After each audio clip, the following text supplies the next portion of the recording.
나는 굉장히 사실 한 3주 내지 4주간 혼란스러웠어요.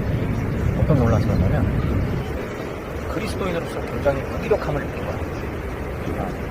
하나님의 자녀라면 코로나의 위기 상황임에도 불구하고 분명히 다른 모습을 보여줄 수 있어야 되는데 뭔가 세상 사람들과 다른 면모가 전혀 없어지는.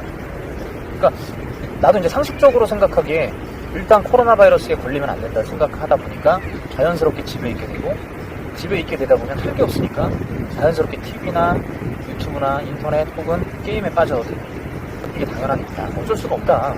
지금 이 시기 동안은 그냥 그렇게 킬링타임 하면서 보내야 된다. 그러면서 내 안에 찾아온 그 목마름이 있었어요. 뭐냐면 예수 믿는 사람들이 그럼 지금 이 상황에서 세상 사람들과 뭐가 다른가.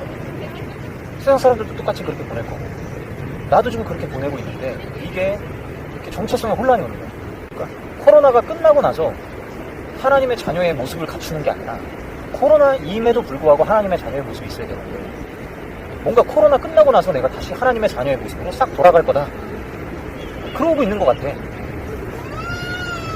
복음의 능력은 그런 게 아니라고 생각해요. 기본적으로 코로나가 끝나지 않았는데도 분명히 세상 사람들과는 다른 뭔가가 있어야 돼요. 분명히 차별되는 그런 부분이 존재해야 되는데 내 삶에 가만보니까 별로 없는 거예요. 근데 그 원인이 뭔가를 봤더니 예배가 사라집니다. 이게 가장 큰 원인. 주기적으로 내가 하나님 앞에 나아가서 내 영혼을 깨뜨리고 주님 앞에 회개하고 그리고 다시 하나님의 어떤 그 메시지를, 하나님의 어떤 이야기들을 듣고 나도 이제 이렇게 살아야 되겠다 앞으로 결단하고, 이런 것들이 예배의 모든 일련의 어떤 내 삶의 변화된 모습들이 사라져가니까 무기력해진 거죠.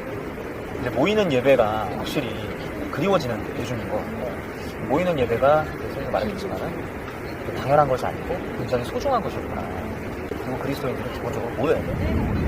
모여서 예배를 드리고 모여서 하나님을 같이 찬양하고 성도의 교제가 일어나고 함께 같은 한 마음으로 하나님을 찬양하면서 나아갈 때, 그리고 같은 한 마음으로 말씀을 사모함으로 말씀을 청정할 때 그게 뭔가 시너지가 일어나고 예배의 어떤 그 성령의 역사가 강하게 일어나는 건데, 뭔가 그냥 온라인 예배는 그런 부분이 굉장히 없고 사람들이 되게 무미건조하게 예배를 드리게 되는 이런 일들이 많이 생기는 거예요. 그러니까 세상 사람들은 뭐 교회에서 예배드리나 홀로 그냥 영상으로 예배드리나 뭐 차이가 뭐가 있냐, 어려울 때는 그렇게 좀 해도 되는 거 아니냐라고 하지만, 그리스도인들에게 있어서는 이 예배는 어떻게 생명과도 같은 것이기 때문에 결코 이 오프라인상에 모여서 드리는 예배를 일시적으로는 좀 양보를 할 수 있겠지. 근데 일시적이 아닌 부분에 있어서는 절대 양보할 수 없고 타협할 수 없는 그런 부분이라고 생각해요.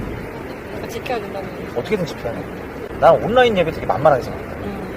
그냥 각자 영상 보면서 예배 드리면 되겠지라고 생각을 했는데, 그리고 또 어떤 생각을 했냐면, 만약에 그렇게 예배를 못하는 사람들은 되게 핑계거리를 찾는 것처럼 생각했어요.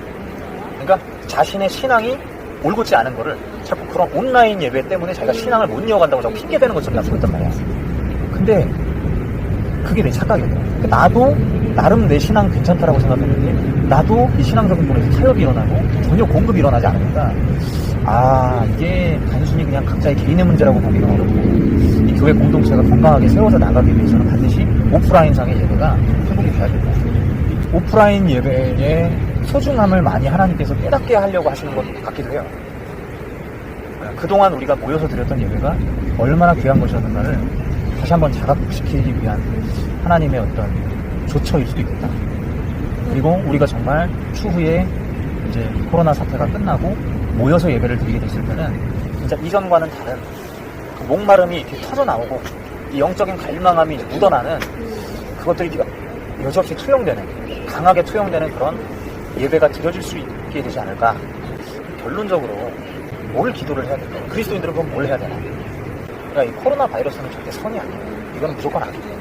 이건 무조건 빨리 끝나야 되는 게 맞는 거고, 끌 필요도 없는 거고, 이거는 사회적인 부분으로서 봤을 때도 너무나 악영향을 많이 이 사회에 끼치는 것뿐만 아니라 우리 교회에도 굉장히 악영향을 끼치는 거죠. 그러니까 절대 비대면 예배가 대안이 될 수 없는 거예요. 이거는 절대성을 우리가 잃어버리는 것과 같은 거기 때문에 우리는 대면 예배를 드려야 되는 존재들이고, 어쨌든 소그룹이든 그게 2명이건 3명이건 모여서 드리는 예배가 결국에는 우리의 영혼을 변화시키는 예배가 되기 때문에 그 부분에 있어서는 절대 타협을 하면 안 되는 거고, 그래서 우리 그리스도인들을 깨워서 지금 각자 골방에서 하나님 예배가 회복되게 해주십시오.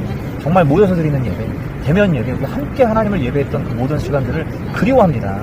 너무 소중하게 생각합니다. 하나님 그 예배가 회복되어 우리 그리스도인의 영광을 회복할 수 있도록 인도해달라고 간절히 기도해야 될 때라고 생각합니다. 그러기 위해서 정말 코로나 바이러스가 속히 끝날 수 있도록 그렇게 기도를 해야 되겠죠. 이건 어떻게 보면 다소 그리스도인들 중심적인 입장일 수 있어요. 세상 사람들의 입장을 고려하는 건 아니지. 세상 사람들의 입장을 고려한 기도는 뭐겠어요? 저 사람들이 속히 경제 활동을 제대로 할 수 있도록 이 경제가 회복이 되고 이 나라가 안정화가 돼서 급변한 변화가 일어나지 않고 자영업자들 힘들지 않고 소상공인들 잘 살아갈 수 있도록 하나님 코로나 바이러스 없애주세요 라는 기도인데, 그런 기도도 물론 의미가 있겠지만 기본적으로는 우리 세상의 빛은 누구야? 그리스도인이잖아. 그리스도인들이 빛이 돼야 세상의 빛이 비춰진단 말이야. 그럼 그리스도인들이 살아야 돼. 그리스도인 사는 게 먼저야. 그럼 그리스도인 살려면 우리가 모이는 예배가 회복이 돼야 돼. 함께 울며 불며 통곡하고 기도하며 함께 하나를 부르짖는 그런 시너지가 높게 나타나는 그런 예배가 우리 안에 회복이 돼야 되기 때문에 그 기도가 굉장히 중요한 거예요.